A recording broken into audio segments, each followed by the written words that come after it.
Tony, I know you weren't happy necessarily with the way the fight ended and the stoppage and that sort of thing, but look, you could see your disappointment. But now you've had a chance to kind of cool down a little bit, think about it. I mean, what are your thoughts at this moment? He was slowing down, I think. I mean, it was just kind of like a lot of the other fights. It took me a second. We had a long year, not a year from the last time I fought. It's different. Maybe it took me a little bit longer to get used to it. Didn't feel like I was in the fight until I got taken down.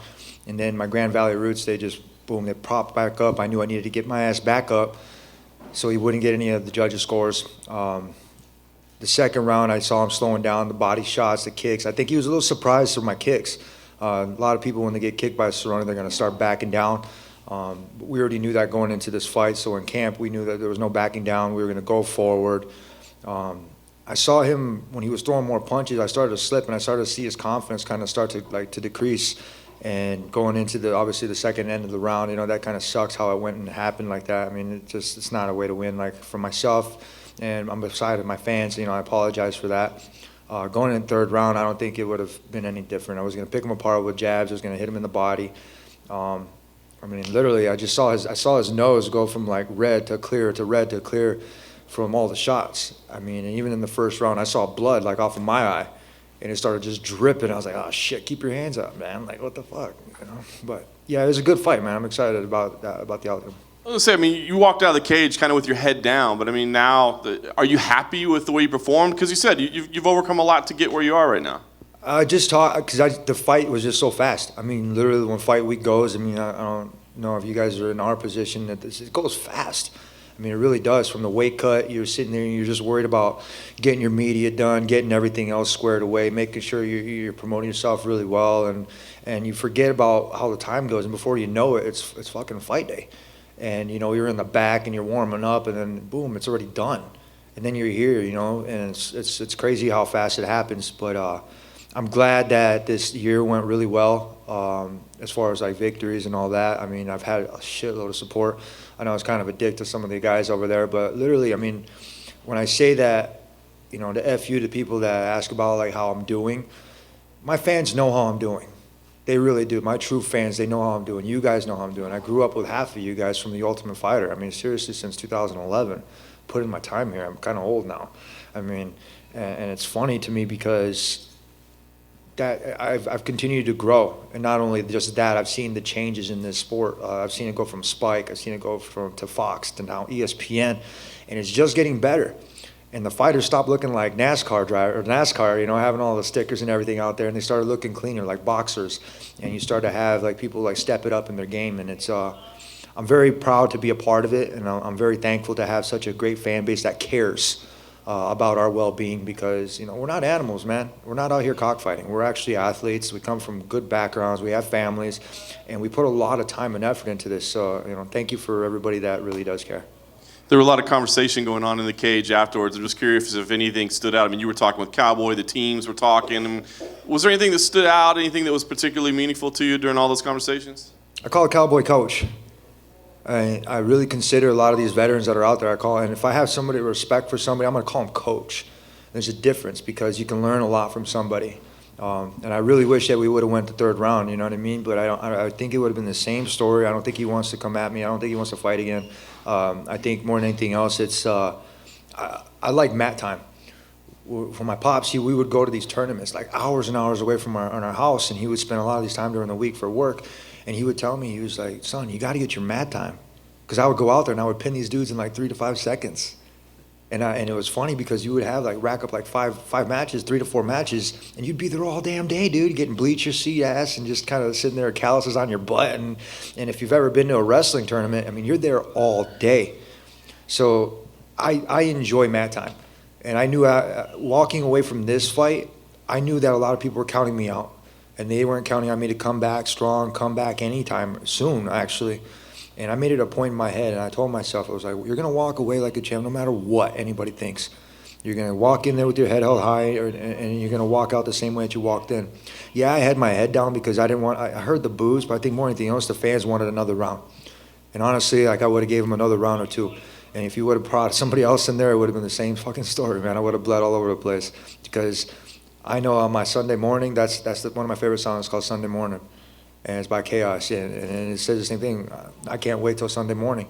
That's when you wake up, everything's done, and you're sitting there and you're hugging your family, and then you're just kind of enjoying, you're recapping all the fight, you're recapping all the interviews and the pictures, you're looking at it, and you're like, yeah, that was fucking fun. Immediately after, you said you'd be open to a rematch, you'd be open to Conor, you'd be open to a title fight. If you got to call the shots, which one of those three scenarios makes the most sense for you? I got 12 fights in a row, man. I should be calling the fucking shots. I mean, I've had my title already. I mean, fuck, everybody else needs an eval.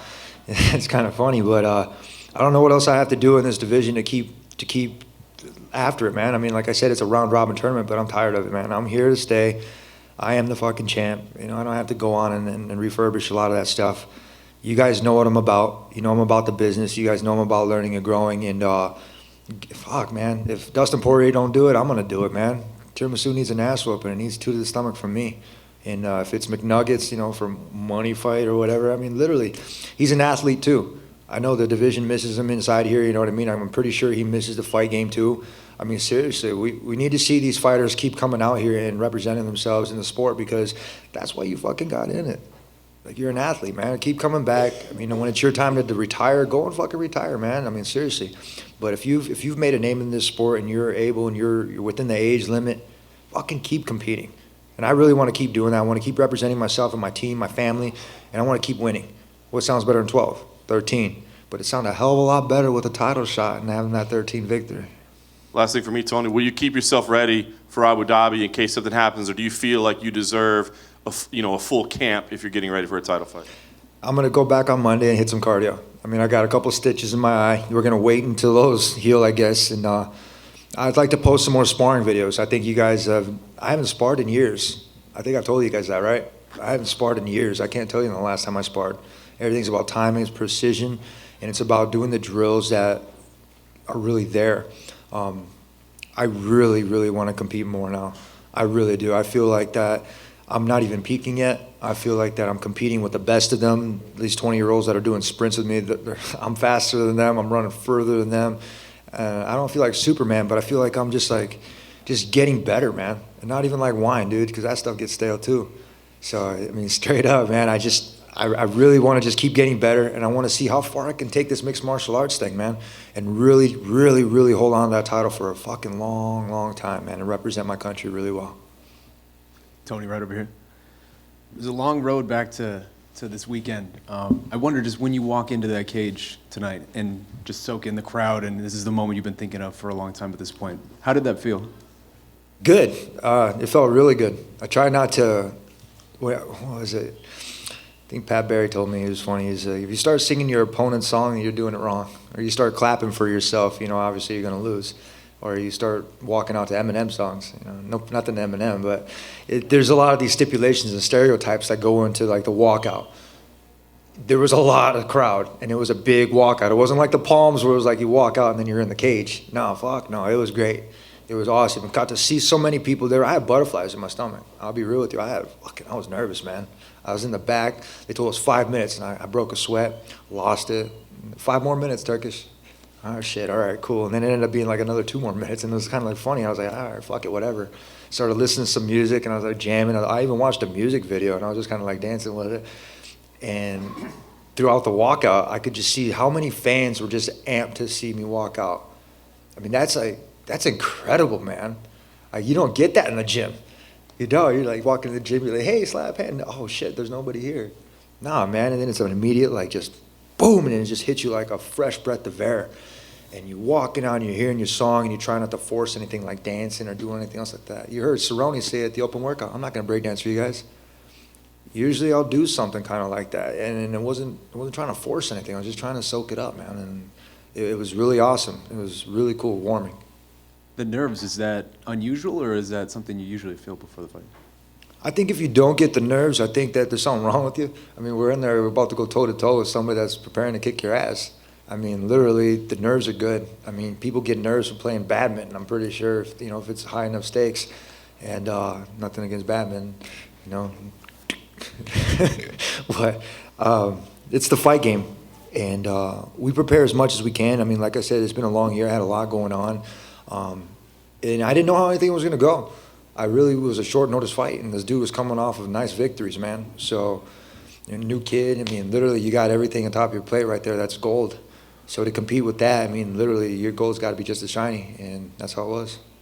Once you're in there, it felt like you started finding your momentum, you finding your rhythm, and then by the second round, you were rolling. What was working for you in there?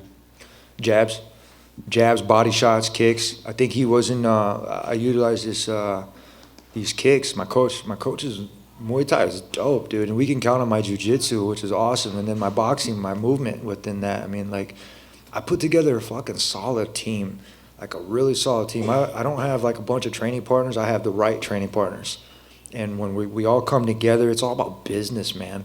It really is. I mean, this is a business. This is entertainment. But if you don't take this shit seriously, your ass is not gonna win, and you're gonna get hurt. And you know, my grandma told me, shout out to my grandma in 805 and all my family out there too in the 231. But she always tells me, get in, get out, mijo.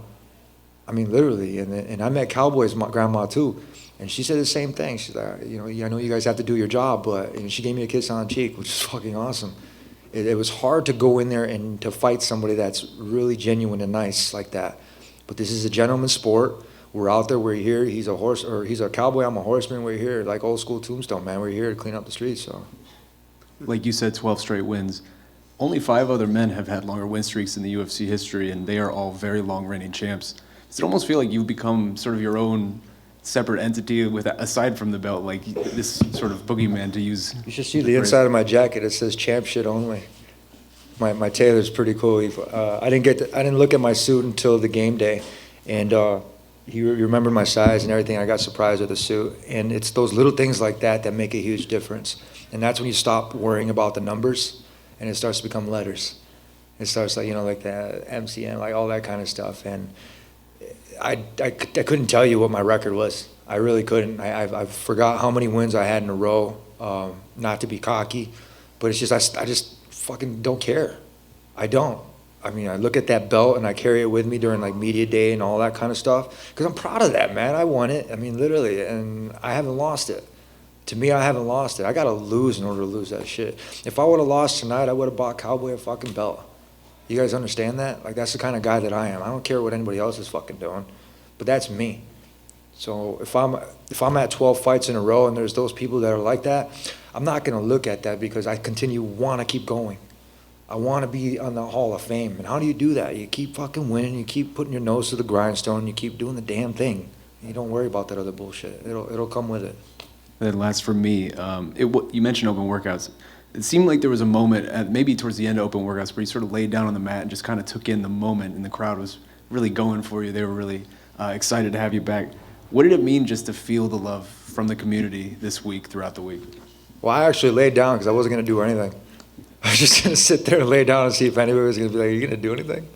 But just all jokes aside, I mean, like, I like to do like little things like that. But the crowd, I didn't expect it. I didn't expect Chicago to be so awesome. When we get here, Monday we went for a run. We put in 6 miles, ran to Lake Michigan, felt like home, like I was across Muskegon. And everywhere we went, dude, we had these people, Tony! I'm like, how they know it's me? And I'm like, oh shit, you got your jacket on. It says Ferguson on the back. So it says UFC, so I started cracking up, and the cameraman was actually running with us, which was pretty cool too, and he was keeping up. So it was inspiring, dude. Like, it felt like I was back where I belong. It felt like this, like, it's not just like where I belong. This is like my job, but not a job. It's like a career, but it's more than that. Like I said, aside from like victories and wins and stuff like that, I want to see how good I can get. I really do, because I don't think I've even peaked yet, man. And to have these people, they write me emails from all over the world, and they're telling how inspiring and how motivating, how just the things, you know, that went on, and just how to bounce back, and then from surgeries and from all the bullshit. And sometimes I get to respond to them, and I like to show my team a lot of this because, like, it's them. It's not just me. Because without them, literally, like, seriously, man, I wouldn't I might be here, but it'd be hard. It'd be a lot harder if I didn't have that support system. I mean, so thank you guys for the emails, man. I see them and I read them, and, you know, like, half the time it says, I know you probably won't read this. Fuck, dude, I try. I really do, and if I can't respond to you, well, at least one time I'll try. I swear. Thank you. Tony, congrats on a great fight. I guess based on what you said about your grandmother, Grandma doesn't care about mat time too much, eh? Hey, no. Get in, get out, mijo. That's what she says. And yeah, she knows it's a fight game, man. My very first fight that I had, I was borrowing her car, and I moved to California. I didn't really have much. I just had like 2 suitcases and like $50. And I borrowed a car, and the very first fight I had was an amateur fight. I went home.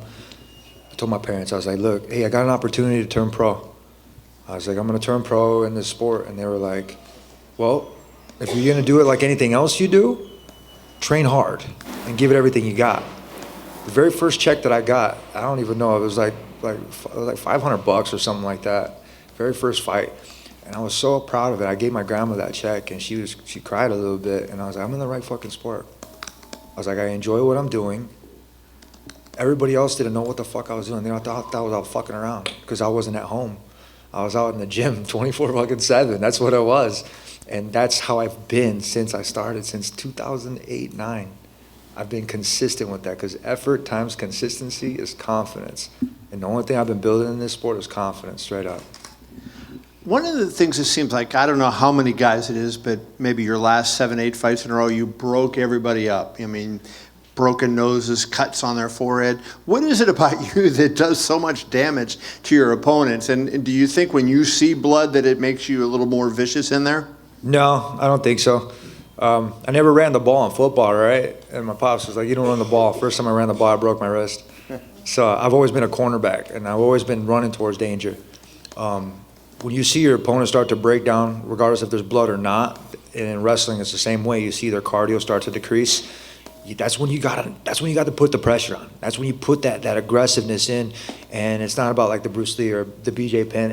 Yeah, it could seem like that, but that's another way to win. I mean, I got cut too, so I had to keep my hands up. I already immediately knew that. As soon as I saw the blood start to drip, I was like, fuck, he's going to go after that. And it's just like, I mean, yeah, you said it, if you smell blood, you're going to go after it. More than anything else, it's just like a target. Boom, you're just going to be like, boom, I'm going to start picking at it. Make it better. Boom, boom, boom, boom, and then go somewhere different with it. And unfortunately for my opponents, I got sharp-ass elbows. My kicks are getting better. I got to thank my coach, Coach Billy. He's badass motherfucker, man. You know, the Muay Thai that we've done, nobody realizes the shit that we go through for that stuff, man. And there's a lot that goes into it. And Tell us a little bit about what you go through then.